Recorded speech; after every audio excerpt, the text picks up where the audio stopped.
ಇಷ್ಟೆಲ್ಲ ನಾವು ಡೆವಲಪ್ ಮಾಡಿದೀವಿ. ಬುದ್ಧಿಶಕ್ತಿ ಕೆಳಗಡೆ ಒಂದು ಅಂತ ಇದೆ, ಪ್ರಾಣಿ ಸ್ವಭಾವ ಅಂತ ನಾವು ಹೇಳ್ತೀವಿ. ಅದನ್ನ ಪ್ರಾಣಿ ಜನ್ಯ ಸ್ವಭಾವ ಅಂತ ಅಂದ್ರೆ ಹುಟ್ಟಿಂದನೇ ಬರುವಂತ ಕೆಲವೊಂದು ಕ್ವಾಲಿಟೀಸ್ಗಳು.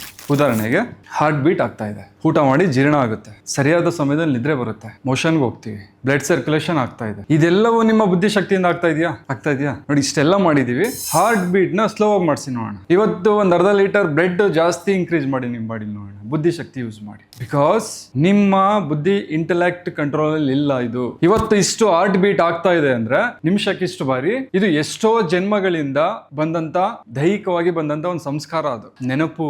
ಈ ದೈಹಿಕ ಇರುವಂತ ನೆನಪದು. ಇವತ್ತು ನನ್ನ ಮೂಗು ಈ ರೀತಿ ಇದೆ, ನಾನು ಈ ರೀತಿ ಇದ್ದೀನಿ, ನನ್ನ ಬಣ್ಣ ಈ ರೀತಿ ಇದೆ ಅಂದ್ರೆ ಎಷ್ಟೋ ಪ್ರಾಣಿಗಳ ಜನ್ಮದಿಂದ ಬಂದಂತ ನೆನಪದು. ಅಟ್ಲೀಸ್ಟ್ ಇದನ್ನ ನಂಬಿಟ್ರೆ ನಾವು ಇವತ್ತಿನ ಸಮಾಜ, ನಾವು ಅಂದ್ರೆ ಇಷ್ಟೇ ಇದ್ದಿದ್ರೆ, ಈ ದೇಹದಿಂದ ಬಂದಂತ ನಾಲೆಡ್ಜ್ ಎನಫ್ ಇದ್ದಿದ್ರೆ, ಬುದ್ಧಿಶಕ್ತಿ ಇಲ್ಲ ಅಂದಿದ್ರೆ ಈ ಮನುಷ್ಯನಿಗೆ ಸಮಸ್ಯೆನೇ ಇರ್ತಿರ್ಲಿಲ್ಲ.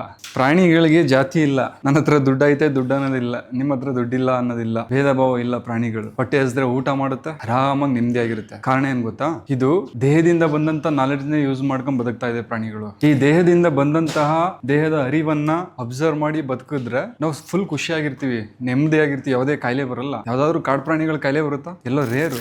ಒಂದಕ್ಕೊಂದು ಸಿಂಹ ಹುಲಿಗಳು ಹೊಡೆದಾಡ್ತಾವ, ನಿನ್ನ ಸಿಂಹ ಹುಲಿ, ಮರ ಗಿಡಗಳು ಜಗಳಾಡ್ತಾವ, ಎಲ್ಲ ಅನ್ಯೂನ್ಯತೆಯಿಂದ. ಕಾರಣ ಏನು ಅಂದ್ರೆ ಬಾಡಿಯ ಮೇಲೆ, ದೇಹದ ಮೇಲೆ ಬಂದಂತ ಜ್ಞಾನವನ್ನ ಅವಲಂಬಿಸ್ಕೊಂಡು, ಅನುಭವವನ್ನ ಅವಲಂಬಿಸ್ಕೊಂಡು ಬದುಕ್ತಾ ಇವೆ.